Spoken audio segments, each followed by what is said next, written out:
전에 있는 사랑 기도를 같이 한 목소리로 읽으면서 기도하겠습니다. 아버지는 우리에게 좋은 것을 주시는 하나님이십니다. 누가복음 11장 13절 말씀에 너희가 악할지라도 좋은 것을 자식에게 줄 줄 알거든 하물며 너희 하늘 아버지께서 구하는 자에게 성령을 주시지 않겠느냐 하시니라. 좋은 것을 가지고 싶었습니다. 남보다 나은 것, 더 많은 것, 더 높은 것, 더 큰 영향력을 끼치는 것. 그래서 내 이름 석자를 높이고 싶었습니다. 또 이 좋은 것을 내가 중요하게 생각하는 사람들에게 사랑이라는 허울을 쓰고 자식에게, 남편에게 강요하며 그 모두가 나의 덕임을 인정하라고 생색을 냈습니다. 그러나 그것은 오히려 악독한 것이었습니다. 나와 그들을 율법으로 꽁꽁 묶고 세상의 독약을 들어붓는 것이었습니다. 좋은 것을 찾아 헤매던 나에게 주님이 나에게 가장 좋은 것을 주셨습니다. 그분의 영, 성령, 그리스도의 영, 그림자였던 나에게 생명을 주셔서 나의 본체, 나의 실상, 나의 새 이름을 찾게 하셨습니다. 이제는 내가 가진 좋은 것을 늘 기억합니다. 그래서 소외감이 들 때 나는 나에게 조용히 속삭입니다. 너는 가장 좋은 것을 가졌어. 인정이 안 오고 무시당할 때 나에게 말해줍니다. 너는 가장 좋은 것을 가졌어. 아버지가 주신 가장 좋은 것, 당신 자신을 내게 주셨습니다. 나는 이제 부족함이 없습니다. 내 잔이 넘칩니다. 나는 주님을 자랑합니다. 할렐루야. 우리에게 가장 좋은 것을 주신 하나님께 예수님의 이름으로 사랑의 기도를 드립니다. 아멘. 아멘. 오늘 은혜 받을 말씀은 누가복음 11장 1절에서 13절까지 말씀입니다. 신약성경 111쪽에 있습니다.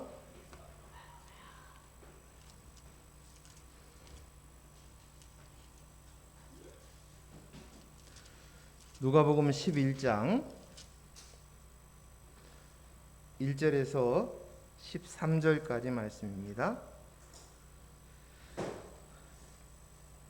교독하겠습니다. 예수께서 한 곳에서 기도하시고 마치심에 제자 중 하나가 여짜오되 주여, 요한이 자기 제자들에게 기도를 가르친 것과 같이 우리에게도 가르쳐 주옵소서.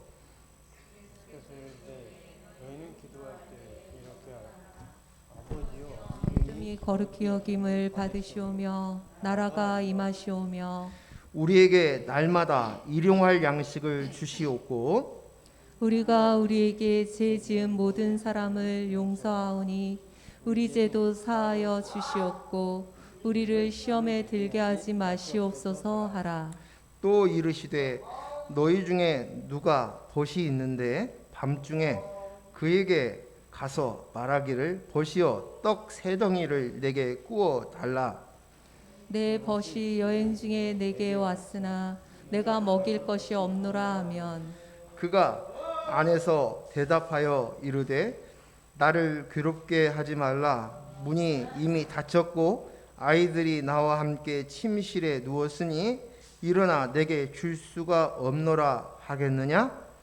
내가 너희에게 말하노니 비록 벗됨으로 인하여서는 일어나서 주지 아니할지라도 그 간청함을 인하여 일어나 그 요구대로 주리라.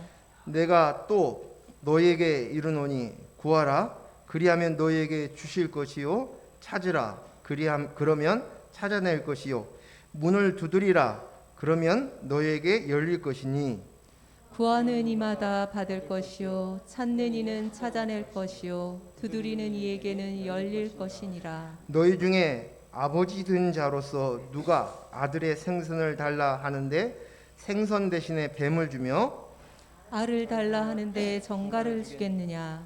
같이 읽습니다.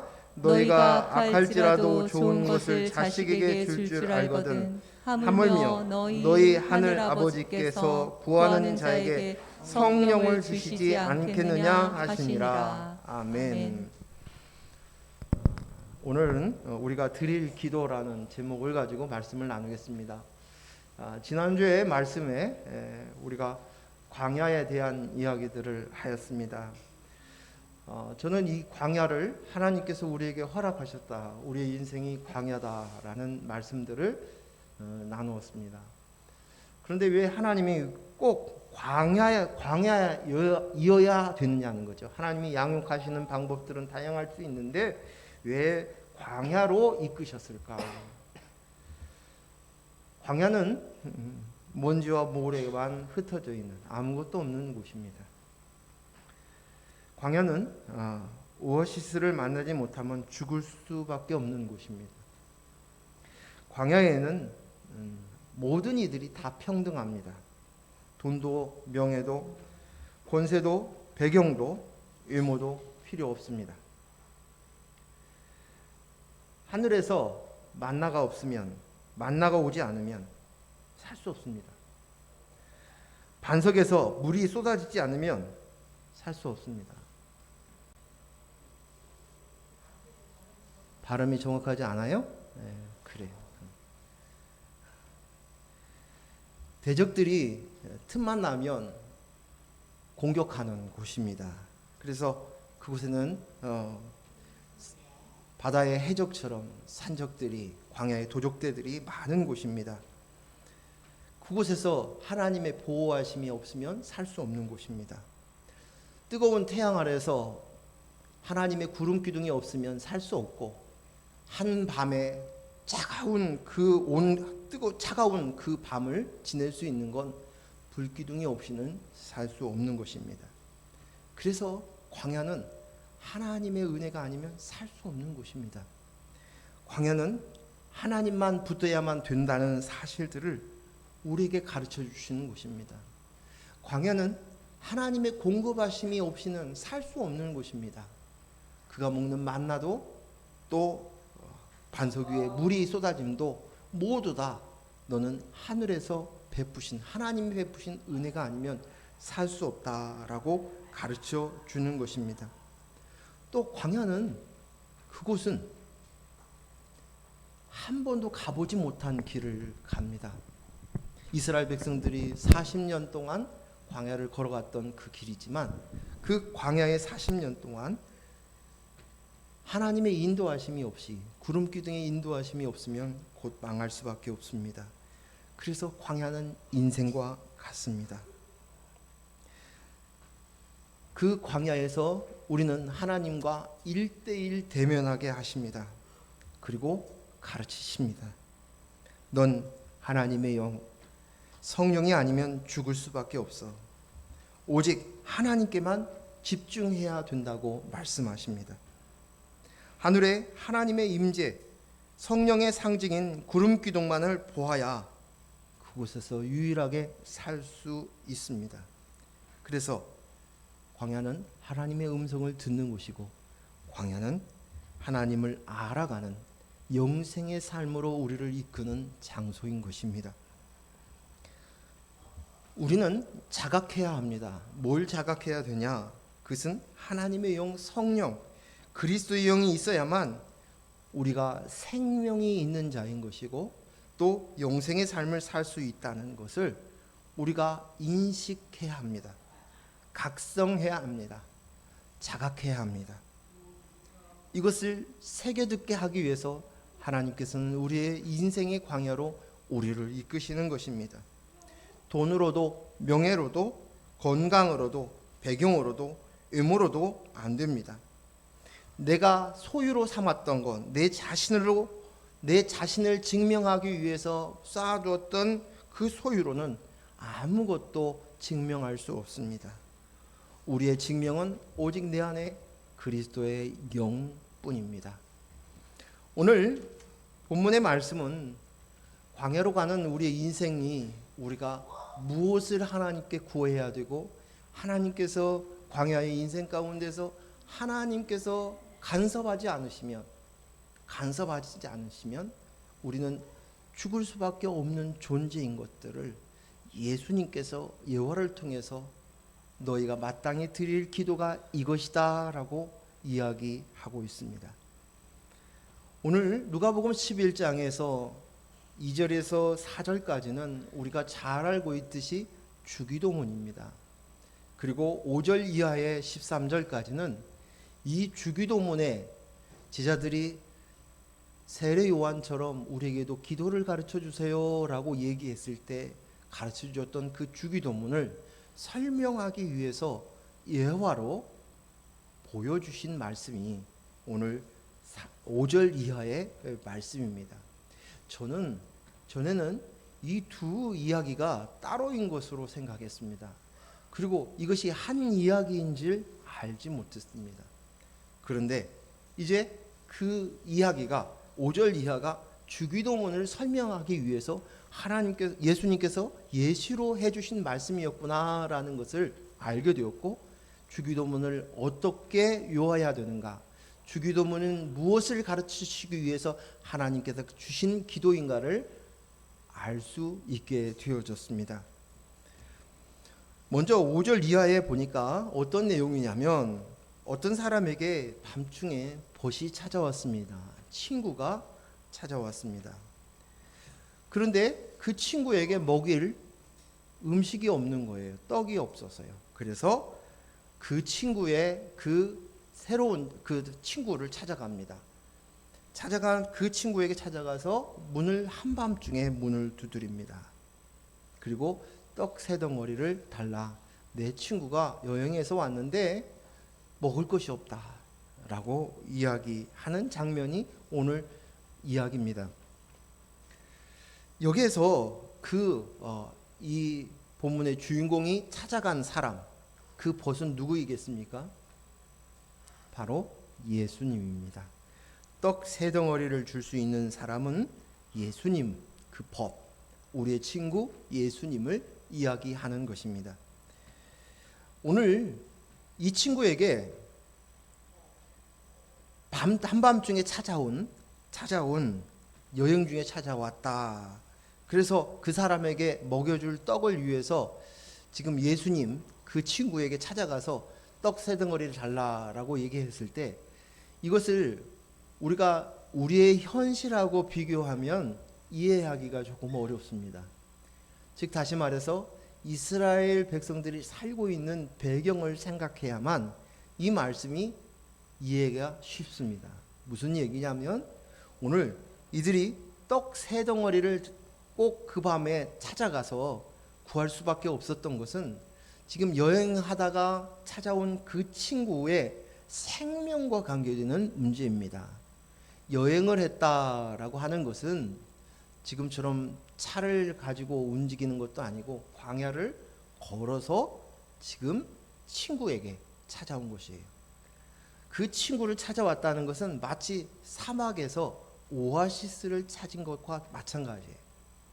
사막에서 오아시스는 생명입니다. 그것이 없으면 곧 죽는 것이에요. 그래서 여행에 지쳐서 돌아왔는데 지금 떡 3덩어리가 없으면 이 찾아온 친구는 곧 죽습니다. 그래서 한밤중인데도 불구하고 예수님에게 그 친구에게 찾아가서 문을 두드리며 떡 3덩어리를 달라고 이야기한 것입니다. 그래서 오늘 떡 3덩어리는 다르게 이야기하면 생명입니다. 생명을 달라는 것입니다. 이 떡 3덩어리가 광야에서는 생명인 것이에요. 이것이 없으면 죽습니다. 이것이 있어야만 살 수 있습니다. 오늘 떡을 한 덩어리를 이야기하지 않고 굳이 예수님은 떡 3덩어리라고 말씀하십니다. 떡 3덩어리라고 이야기한 것은 의미가 있는 것이에요. 3은 완전 숫자예요. 어떻게요? 성부, 성자, 성령을 의미하는 3가지의 3이라는 숫자입니다. 그래서 이 오병이어는 이 3덩어리는 아주 완벽한 떡입니다. 완전하게 소생시킬 수 있는 떡이에요. 완전하게 생명을 줄 수 있는 떡이라는 뜻을 가지고 있습니다. 그래서 세 덩어리 떡을 주었다라고 이야기하고 있습니다. 요한복음 6장 10절에서 13절 말씀 보겠습니다. 같이 읽겠습니다. 예수께서 이르시되 이 사람들도 앉게 하라 하시니 그곳에 잔디가 많은지라 사람들이 앉으니 수가 5천 명쯤 되더라. 예수께서 떡을 가져 축사하신 후에 앉아 있는 자들에게 나눠 주시고 물고기도 그렇게 그들에게 원대로 주시니라. 그들이 배부른 후에 예수께서 제자들에게 이르시되 남은 조각을 거두고 버리는 것이 없게 하라 하심으로 이에 거두니 보리떡 5개와 먹고 남은 조각이 12바구니에 찼더라. 예수님께서 5천 명을 먹이셨던 오병이어의 사건이 기록되어 있습니다. 그때 예수님께서 5천 명 굳이 헤아린다면 그 남자의 숫자만 5천 명이라고 생각이 됐을 때 아마 한 2만 명 가까이 되는 숫자를 먹이지 않았을까 싶습니다. 그때 거기에 모여 있었던 모든 사람들을 배불리 먹고 남았습니다. 그래서 12바구니나 남았다라고 기록하였습니다. 이것은 단지 그들을 육신의 배를 채웠다 그 사건이 아니라 이것을 통해서 예수님께서 말씀하시는 예표가 있습니다. 표적인 것입니다. 즉 다시 말해서 예수님께서 너희의 영을 살리시겠다. 내가 참떡이다 라고 가르쳐 주시기 위해서 이 이적을 행하셨던 것입니다. 그래서 오늘 이것들을 제자들에게 그 많은 사람들에게 가르쳐 주었지만 예수님은 많은 무리들이 그 오병이어의 기적을 체험했던 많은 무리들이 예수님께 찾아옵니다. 그런데 예수님은 그들을 피하시고 디베랴 바닷가에서 가버나움으로 옮기셨다라고 얘기하십니다. 왜 옮기셨는가? 그 이유가 기록된 것이 요한복음 6장 26절 27절입니다. 같이 읽습니다. 시작. 예수께서 대답하여 이르시되 내가 진실로 진실로 너희에게 이르노니 너희가 나를 찾은 것은 표적을 본 까닭이 아니요 떡을 먹고 배부른 까닭이로다.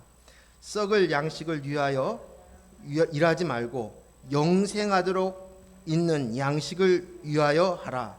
이 양식은 인자가 너희에게 주리니 인자는 아버지 하나님께서 인치신 자니라. 아멘. 너희가 봐야 될 것은 너희가 육신적으로 배불렀어 그것이 아니라는 것이죠.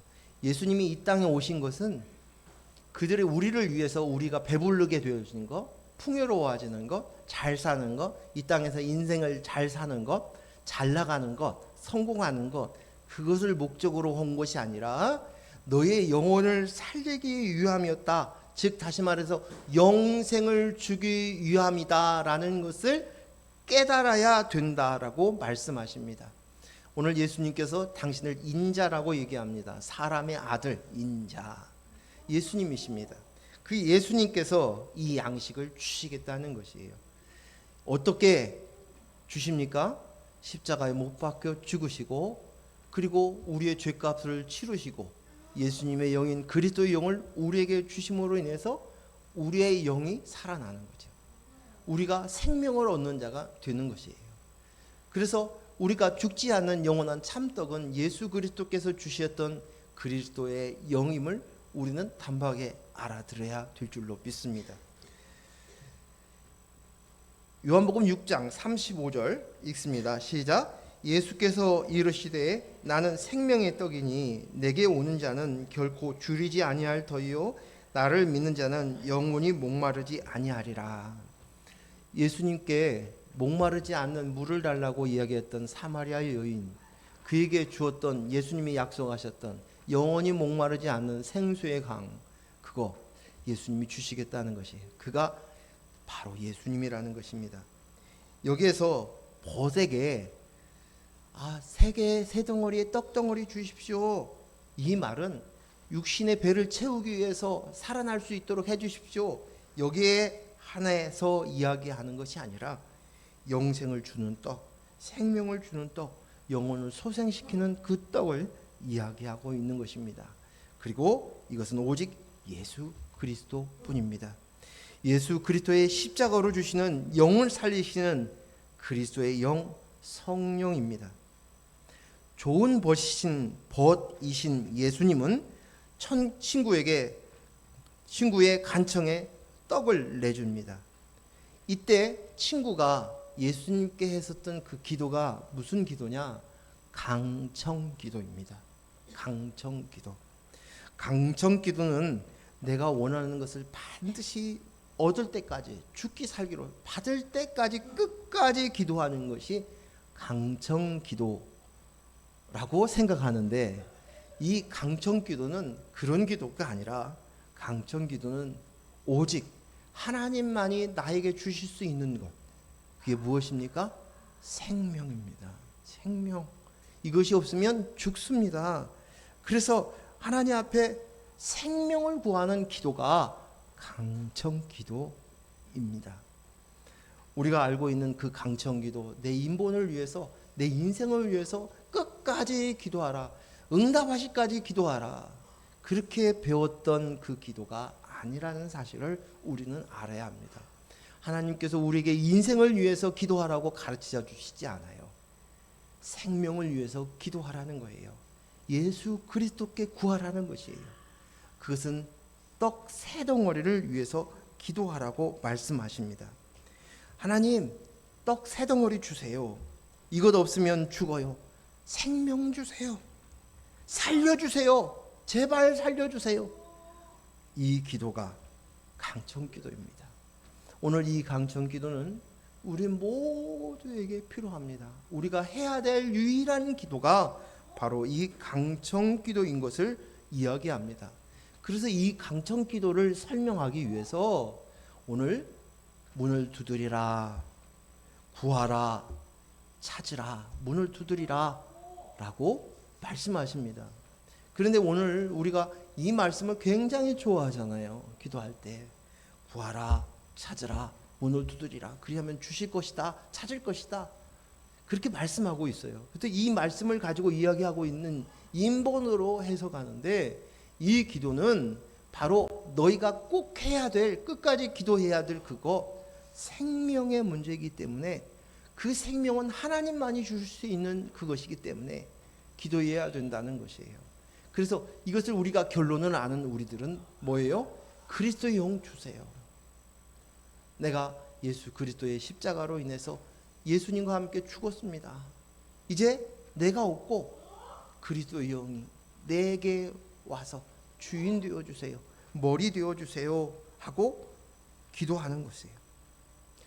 그래서 예수님께서 당신 스스로 십자가에 달리시기 전에 제자들에게 만찬을 베푸시면서 이 떡은 내 몸이다, 이 잔은 내 피다, 이 떡과 잔을 먹고 마시라, 그리고 이것을 영원히 규례로 지켜라.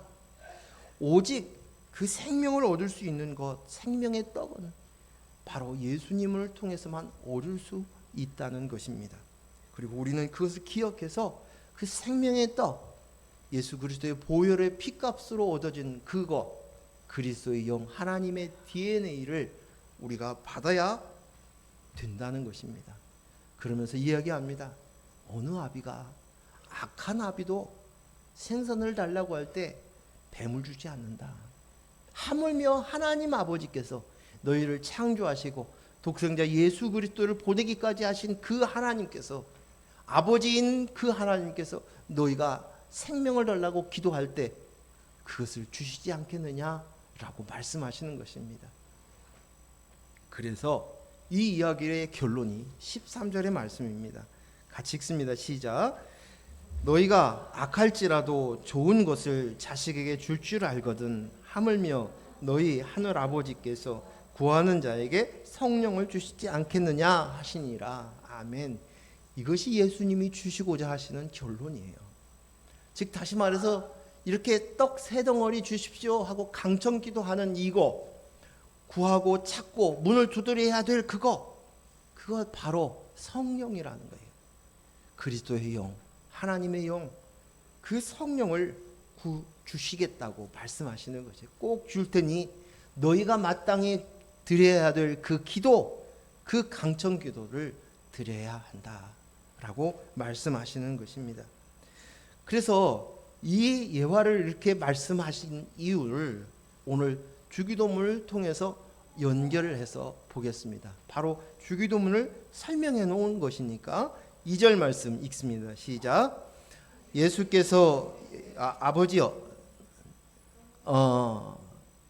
예수께서 이르시되 너희는 기도할 때 이렇게 하라. 아버지여, 이름이 거룩히 여김을 받으시오며 나라가 임하시오며. 아버지여, 이름이 거룩히 여김을 받으시며 나라에 임하옵시며 라고 얘기합니다. 아버지의 나라가 있다는 것이에요. 그러니까 너희가 이제 그리스도의 영을 받아서 아버지의 아들의 영을 받은 너희가 이제 아버지의 나라 안에 거한다는 것이에요. 아버지의 나라가 임하소서. 나라에 임한다라는 이 말, 우리가 이 세상 안에서도 그 나라에 속하였다, 그 나라에 있다라는 것은 그 나라의 왕의 통치를 받는다, 그 나라의 법을 지키며 살고 있다, 그 말이에요. 이 말은 다시 말해서 하나님의 아버지의 나라가 우리에게 임했다, 우리의 통치자가 있다는 거예요. 그리고 그 통치의 하나님의 법, 말씀이 우리를 다스리는 거예요. 오늘 우리의 심령이 하나님의 나라가 되어진 줄로 믿습니다. 하나님의 나라예요. 즉 다시 말해서 우리의 머리가 누구예요? 그리스도의 영, 그리스도예요. 우리가 교회예요, 교회. 그리고 그분의 법이 다스리시는 거예요. 말씀이신 예수 그리스도께서 우리가 되신 거예요. 그래서 그 나라, 우리가 성전 되었습니다. 우리가 교회 되었습니다. 우리의 머리는 그리스도이십니다. 이것입니다. 이것을 나라가 임하옵시며, 아버지의 나라가 내게 임하옵시며, 그 기도하는 것이 우리의 기도가. 3절 읽습니다. 시작. 우리에게 날마다 일용할 양식을 주시옵고. 여기 일용할 양식이 무엇이겠습니까? 세 덩어리 떡입니다.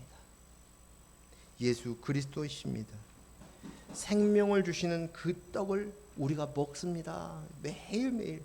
육신의 양식뿐만 아니라 그것을 얘기하는 것이 아니라 그것을 통해서 우리에게 가르쳐주는 그것 뭐예요? 생명의 떡, 그리스도의 영. 그리스도의 영.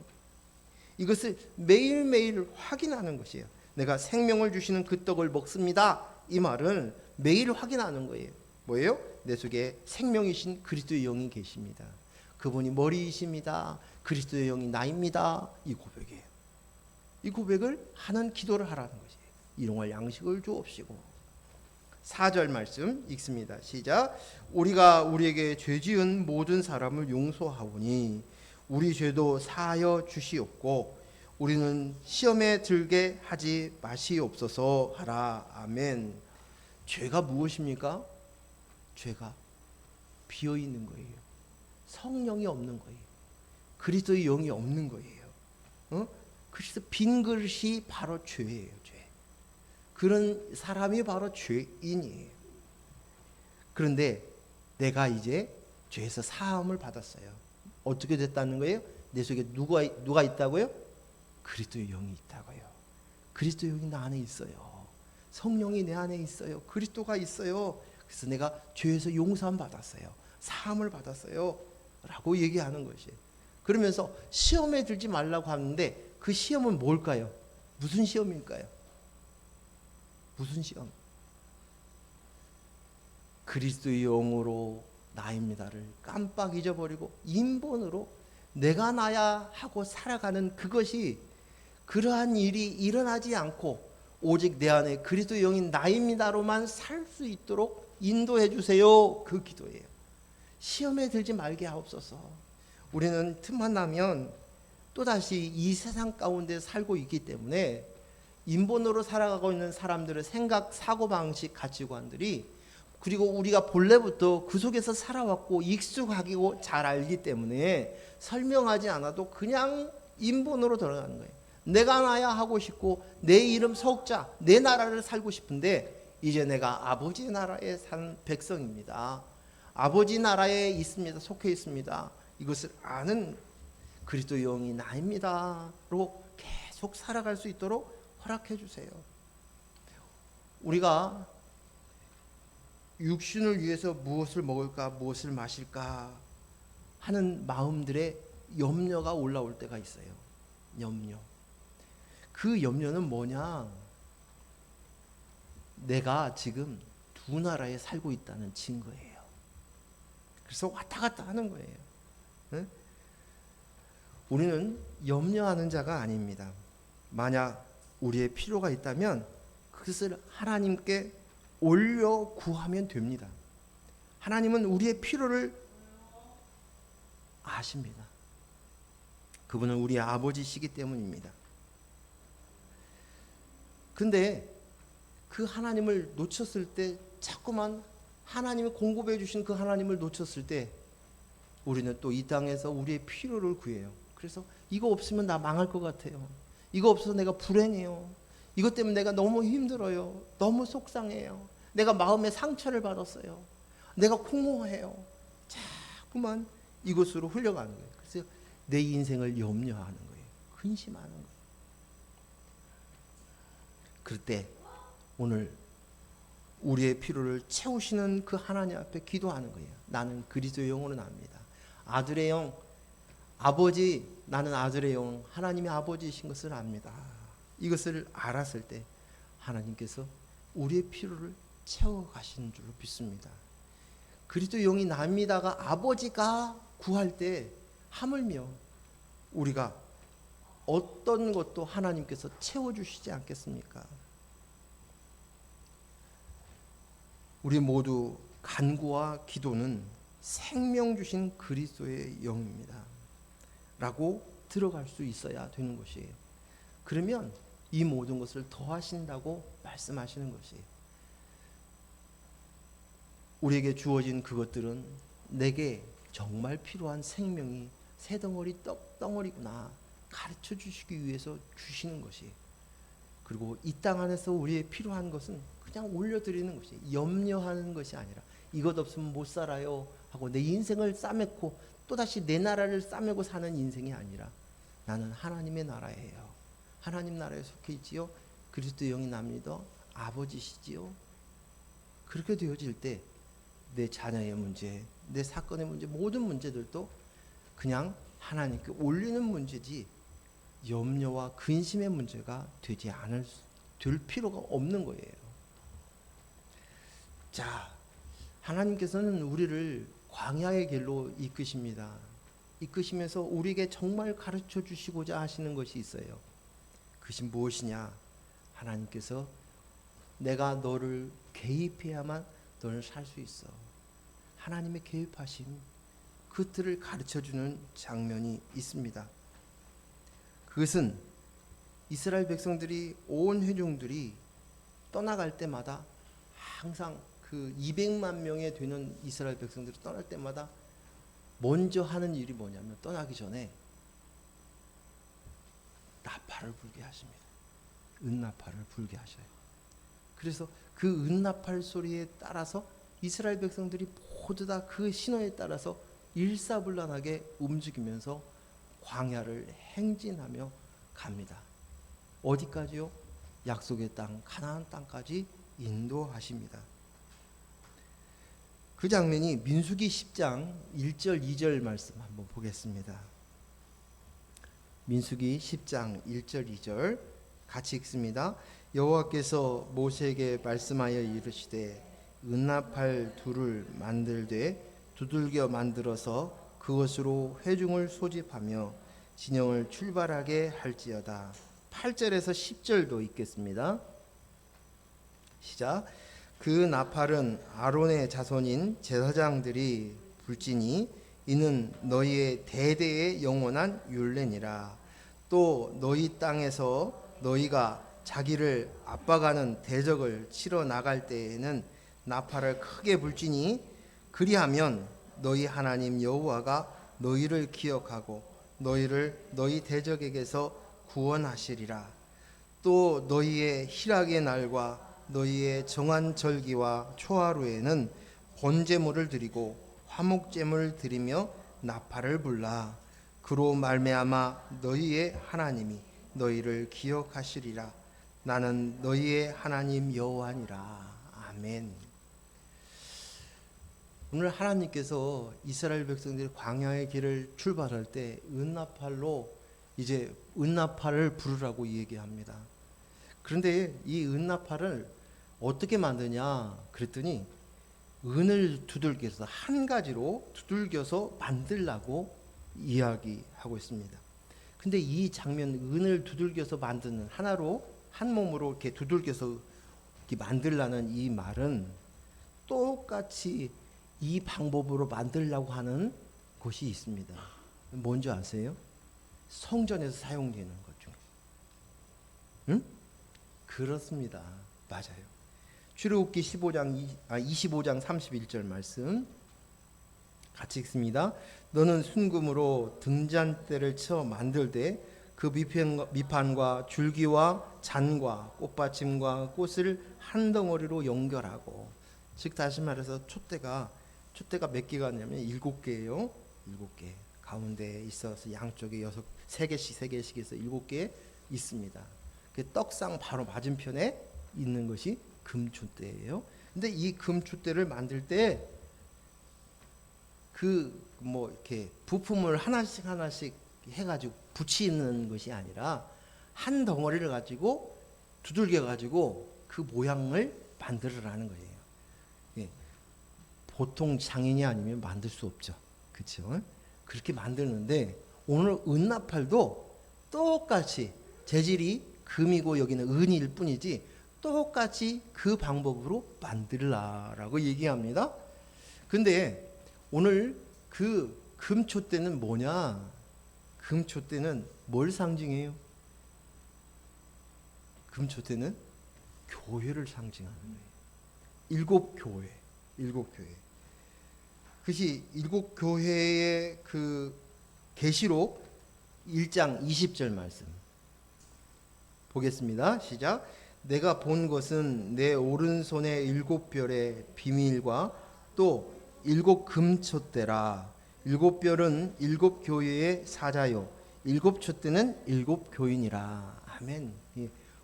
7 교회가 나오는데 7 촛대는 그냥 7개의 교회라, 그 교회의 숫자만 7개만 있다는 얘기가 아니라 완전 숫자예요. 교회는 완전하다.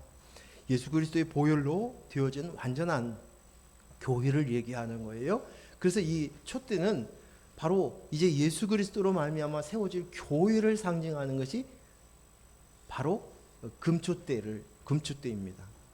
근데 이 금촛대는 7개의 촛대가 있고 그 등잔대 위에 또 한 가지 뭐가 있냐면 그 속에는 뭐가 가야 돼요?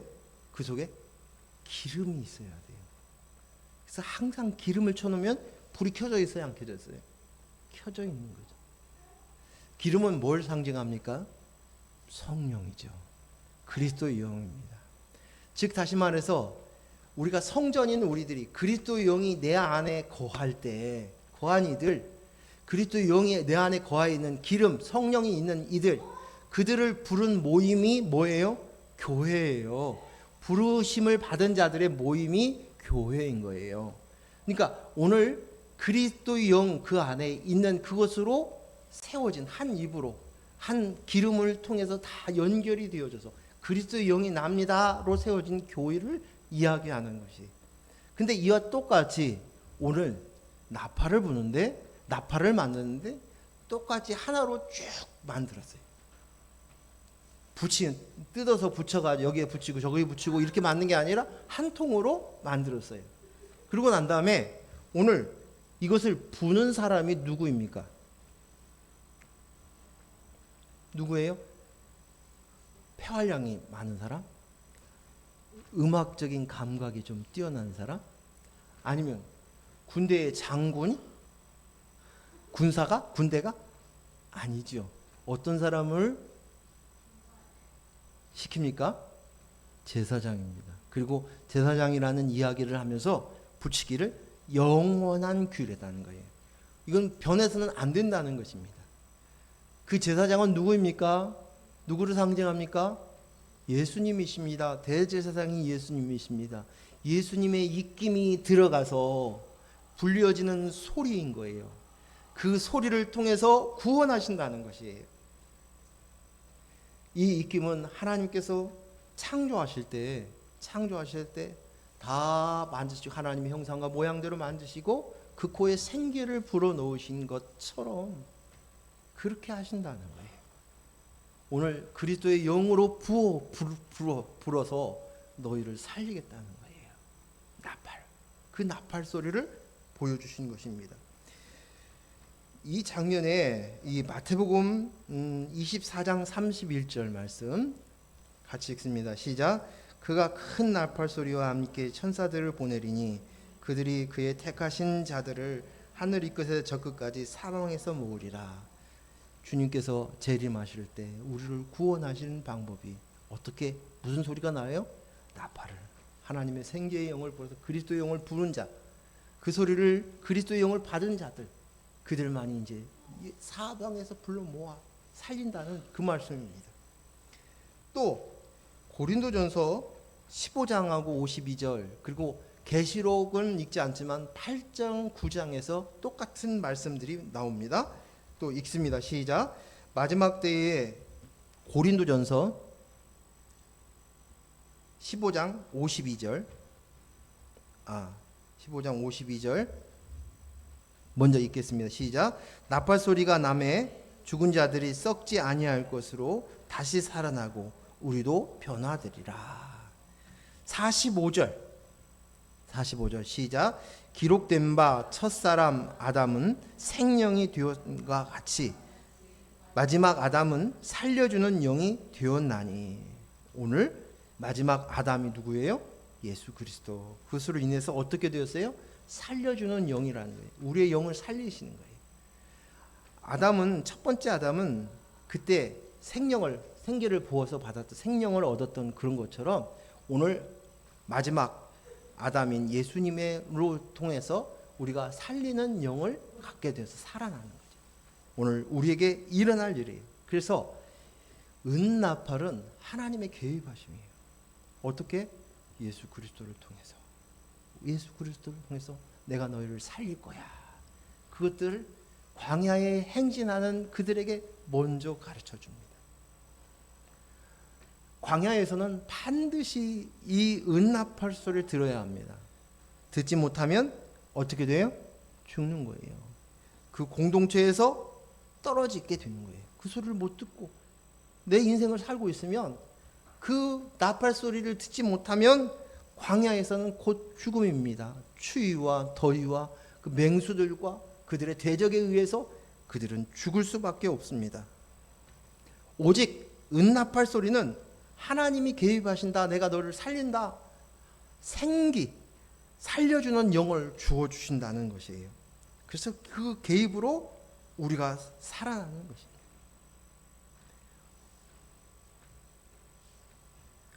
오늘 우리가 보았던 본문의 떡 세 덩어리가 이 여행자에게 꼭 필요한 것처럼 내가 너희를 생기를 부어서 너희를 이 광야에서 살리리라. 이 목소리를, 이 나팔 소리를 너희는 꼭 기억해야 돼. 그것은 곧 구원이기 때문에 생명에 관계되는 것이기 때문이다 라고 이야기합니다. 또 그래서 이 이야기를 좀 더 설명하는 것이 또 나팔을 불 때가 언제냐, 그 10절에 또 얘기를 하고 있죠. 본문의 10절에 뭐라고 얘기했어요? 우리 보고 있던 10절 말씀, 아까 읽었던 10절 말씀. 자, 읽습니다. 시작. 또 너희의 희락의 날과 너희가 정한 절기와 초하루에는 번제물을 드리고 화목제를 드리며 은나팔을 불라. 그로 말미암아 너희의 하나님이 너희를 기억하시리라. 나는 너희의 하나님 여호와니라. 오늘 하나님께서 은나팔 소리를 통해서 내가 반드시 이 나팔 소리와 함께 너희를 대적에게서 구원할 거야. 대적의 간섭에서 너희를 구원할 거야. 이 메시지뿐만 아니라 이 은나팔 소리를 또 언제 했냐? 너 정한 날이 있어. 너 잔치 정한 날이 있을 수도, 기쁜 날이 있을 수 있죠. 그리고 또 절기들이 있죠. 절기. 그다음 매 달마다 드리는 초하루 날 드리는 예배가 있어요. 절기가 있어요. 그때마다 너희가 제사를 드려, 번제를 드리고 화목제물을 드리지. 번제와 화목제는 뭐예요? 양을 잡지요. 양은 누굽니까? 예수님입니다. 그 예수님이 바칠 때마다 양이, 예수님이 내가 되셔서 십자가에 못 박혀 죽으신 것, 양이신 예수님이 죽으실 때, 우리를 대신해서, 나를 대신해서 죽으실 때, 그때 무슨 소리가 들려요? 나팔 소리가 있네요. 너에게, 예수님의 십자가의 사건을 통해서 너에게 구원이 임한다는 거예요. 이것을 상징하는 것입니다. 오늘 하나님께서는 우리에게 은나팔을 부르십니다. 그 말은 뭐예요? 하나님께서 개입하신다는 것이에요.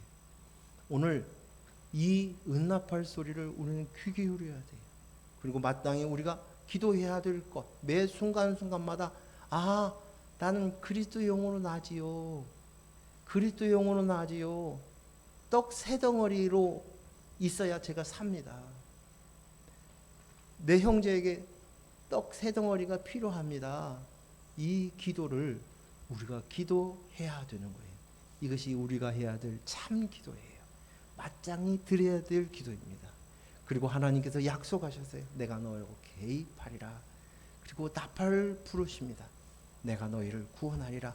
너의 대적으로부터, 내 원수로부터 너를 구원하겠다라고 말씀하십니다. 하나님께서는 우리를 광야의 길로 인도하십니다. 그것은 하나님의 음성을 들으기에 가장 적기입니다.